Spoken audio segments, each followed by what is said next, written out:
Greg, you are out of retirement and back on the ice. I need to start by asking, how did your teammates react to the news? Yeah, good question. I hope it was positive. I mean, nobody said anything negative to my face.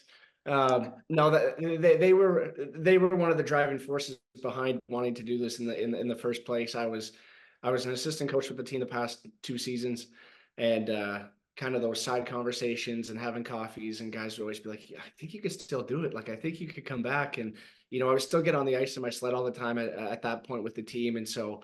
Um, Honestly, they kind of started the fire. They lit the match anyways. So hopefully positive, but I think I got to go have a couple good performances first before they're really excited. But I think if I go out their first game and I'm -3 and take a few penalties, they might not be as pumped. So we'll see how it goes. But I'm not planning for that to happen. So I hope it's positive.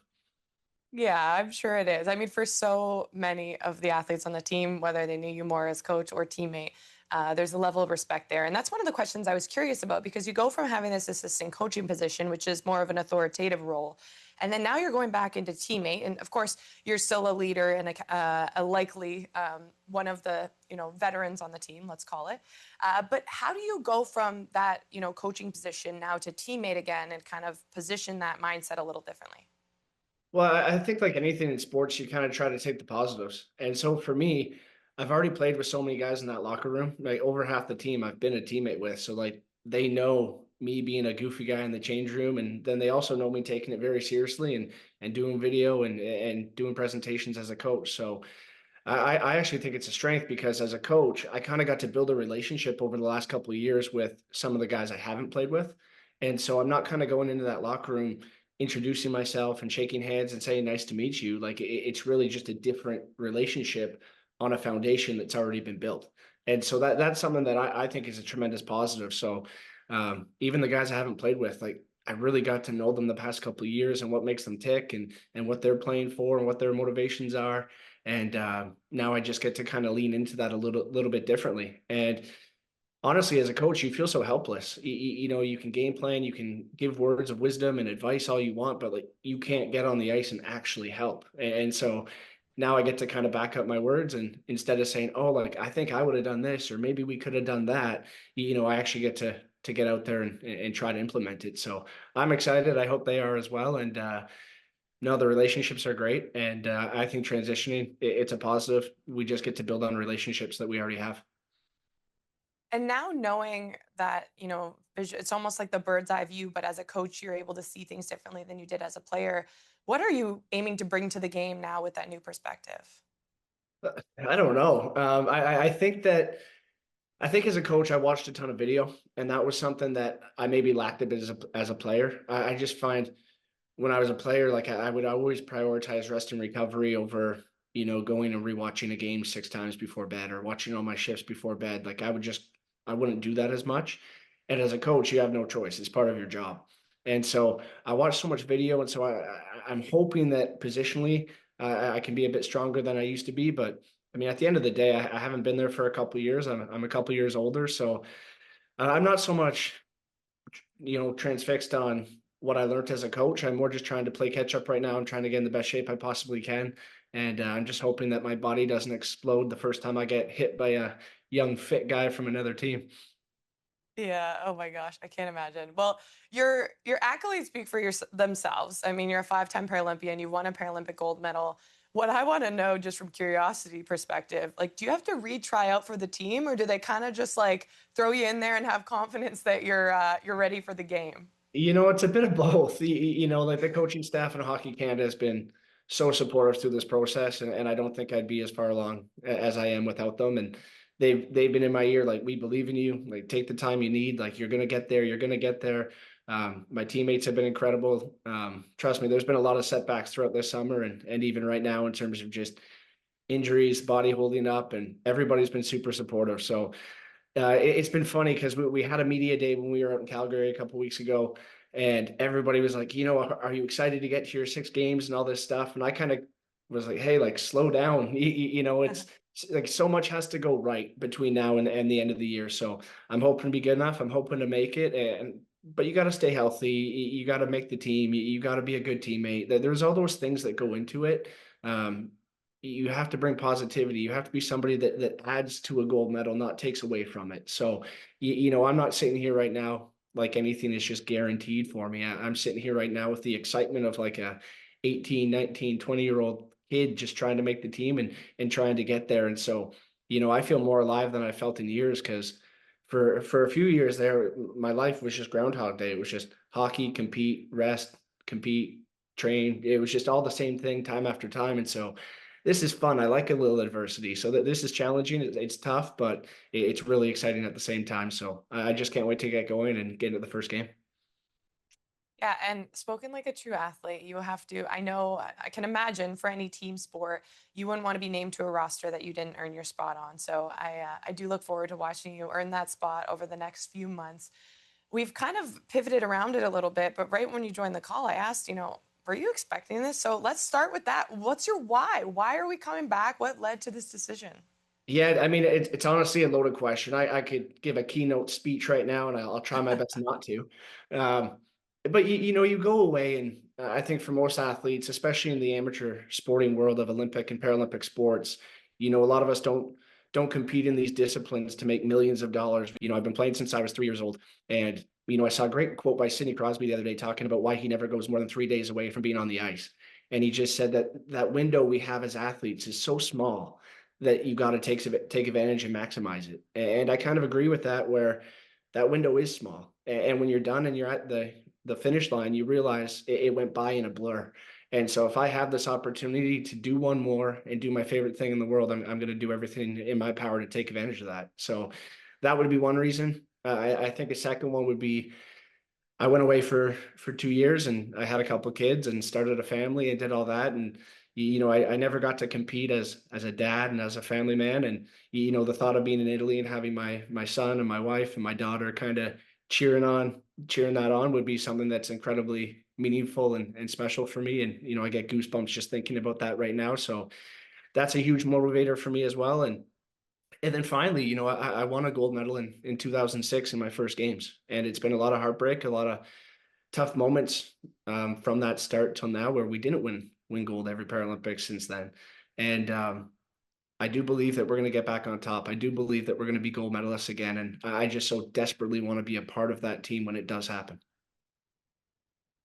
Well, I have goosebumps now thinking about what could be. It also seems like knowing what you wouldn't have jumped back into this if you didn't have belief and faith in this team. So it also gives us as fans a little bit of an extra excitement knowing that this could be something really special going into the Paralympic Games. And I have such admiration for this group. Every single time I've interacted with them, everyone just seems so positive, kind, connected, and that's exactly what we'd be looking for going into Paralympics. I want to ask though, because you're well versed in this, you've done this Paralympic cycle once or twice before. What's different? I know you said you're a family man now, and I do want to talk about that in a minute. But like training wise, do you need the same hours on the ice? Is it a little bit more about maintaining injury prevention? Like, what does training look like for you right now? Yeah, it's a little bit of that injury prevention.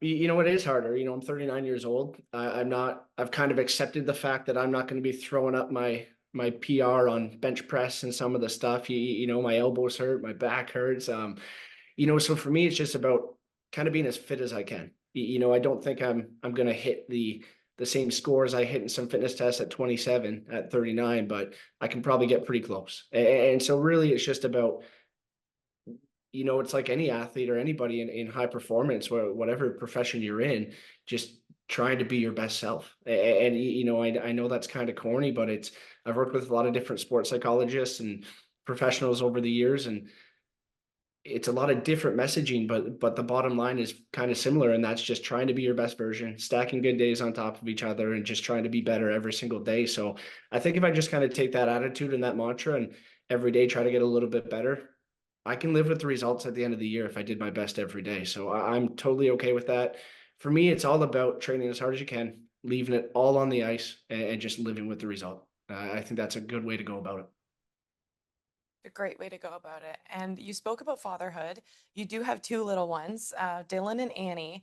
How does raising them and going through the motions of being a dad and likely losing a lot of sleep, but still having to go to practice, how does that change your perspective and your joy for the game? Well, I think I'm in a completely different headspace now than I've ever been. I think I played so many years of my career as a single guy that hockey often like decided my happiness in life. You know, if we won the world championship, I had a great summer. If we didn't win the world championship, I had a bad summer. And I would really take home the results with me. And I often let our results and how I was doing and our team was doing dictate other aspects of my life. And I feel like I'm in this position right now where it's not. It's a game we play, and it's a sport that I'm very passionate about, and I will go out there and leave it all out there. But then I get to leave the rink and leave it there, and I get to come home to you know two pretty awesome kids in my opinion who just I'm just data, and I absolutely love hanging out with them. My wife's been fantastic and supportive throughout this journey, and taking on a lot of time alone with them while I'm traveling and pursuing my goals. So on one hand, the hockey feels like a family goal now. I don't feel alone out there. I feel like I got this amazing support team with me. And at the end of the day, I'm leaving that rink and I'm a dad and a family man. And I feel like that just frees me up to go out there and play free and have fun. And you hear athletes all the time say that when they're just out there enjoying it, that's often when they have their best performances. And I'm really trying to channel that with kind of the family side right now. I absolutely love being a dad. I love the little family that we have, and they free me up to just go do what I love to do. And it's almost just a little reminder of what's most important in life while still chasing dreams to show them that it's always possible, which gets, it almost makes me emotional thinking about like No, it how does get me. special that they get to watch their dad. See, now Yeah. I've had some practice, but the first interview I did where they asked me about my kids, I was like crying, I was emotional, and now I'm a little better. Now I can hold it together. But He's got this. yeah, Um, now it's good. But you're bang on with that, 100%. well, speaking of emotions, and not trying to make you cry here, but put yourself in, you know, end of February, early March of 2026. You are entering the ice for the first time in Italy, and your kids are in the stands watching you compete at the Paralympic Games, your sixth Paralympic Games. What emotions run through you when you hear that? I'm just excited. I think for me, life is all about the memories and the experiences that you get to enjoy along the way. And so I think before I had a family, so many of my favorite moments in life were based around hockey, and now they're not. Now it's a wedding day, and now it's the birth of my two children, and they kind of take over those top spots that hockey used to hold. So now when I get to combine my two favorite things, like I'm just excited about it. So for me, there's no nerves. There's no, I'm not anxious about it. It's pure excitement, pure joy. Um, and again, my kids are so young. One's not going to remember, and the other guy's just going to be excited that Dada plays hockey. So it's all good vibes on my end, and most importantly, I mean, again, like you said, it's my six games. Like I've been there, I've done it. There's going to be a bunch of guys on our team that it's their first games, and it's important to not lose sight of kind of living it through their eyes as well, because they're going to be so excited and taking it in, and that's always a fun experience as well. And I don't know if you're superstitious at all, but going back to Italy, there must be a little bit of good juju knowing you've won a Paralympic gold there. Are you extra excited about the location? And is there any kind of like good memories that come up when you think about a games in Italy? Well, yeah, like my one of my favorite hockey moments of all time happened there. Probably the best hockey moment of my life happened there. Winning the gold medal and lining up on the blue line and singing "Oh Canada." And I remember at that time I had my whole family there, my siblings and my parents. And I was able to get a volunteer to take like the flowers that I won that come with the gold medal and throw them up in the stands and give them to my mom, and she's crying and the anthem's playing, and so it was just one of those surreal moments that you wish you could pause and just live forever. So yeah, I when I was born, I did not think I would ever end up with this massive connection to Italy. But here we are, and hopefully we can have success again, and maybe I end up with a vacation home there one day. We'll see what happens. Well, I need to ask because you're now making this final stretch. If things go well in Italy, are you going for the next four, or is this it? Is this really Oh, it? I can tell you that by the way my body feels, this is it. And I think when you're planning kind of an Olympic or Paralympic career, it's such a weird one, as you would know, where you're planning your life in quadrennials, in 4-year segments. And I probably wasn't ready to retire after the last Paralympics, but I also wasn't ready to commit, through my age 37, 38, 39 seasons. And so, as the years progressed and this year approached, and I still felt good and felt strong and felt durable, I thought I could do it. But I think if I had played the last few years, I don't know if I would have been able to hold up and if I would still be here right now. So I got no regrets on how it all played out. Um, but I do feel very lucky to be here right now. And there does mentally, when I was at the last games, I wasn't ready to retire, but it felt like something I should do. And this one, it just feels right. It feels like there's some finality to it, and I'm very comfortable with it. Well, you are a Paralympic champion, a four-time Paralympic medalist, like I said, a five-time Paralympian. And yet somehow I get the sense that it's about more than all those accolades for you. I want to ask, what are you most proud of when you look back on your career? Yeah, I think just the growth of the sport. I think the guys right now on the team are doing a fantastic job, and they've built a great culture and built something that I want to be a part of. But it's all my teammates over the years. When I look back at all the work we've done, from school visits to, get in a sled and have try it days where we kind of open people's eyes to what Paralympic sport and, disability is all about. Um, just the amount of sheer work that's been done on kind of opening people's eyes to that. That's not just me, it's my teammates and management and people who make those events happen through volunteers. We really have traveled globally, not just within Canada, and done a lot of work on all that stuff. And so that would be what I'm most proud of, is just looking at where the sport and our game was in 2003 and 2004 to where we are now in 25, 26.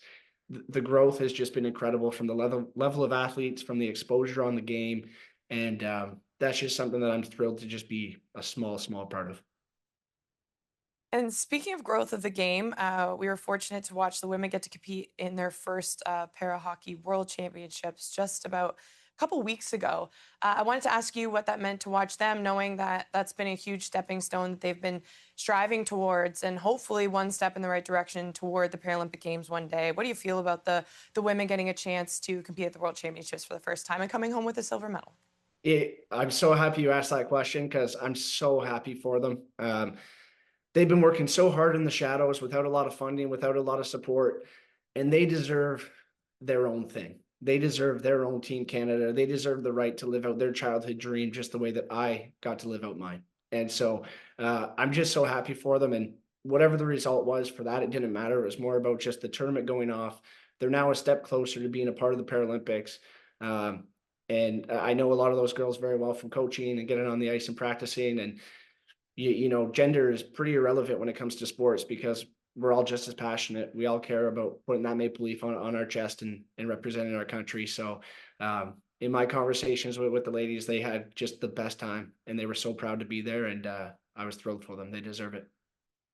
It is so special. Well, in closing, I wanted to give a mic open to you, because you just said one of the reasons you came back was for this team.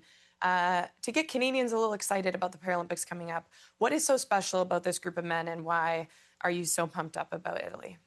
Well, it's not just this group of men, but it's the entire team that we're going to be sending over to the Paralympics, from downhill skiers to snowboarders to curlers to hockey players.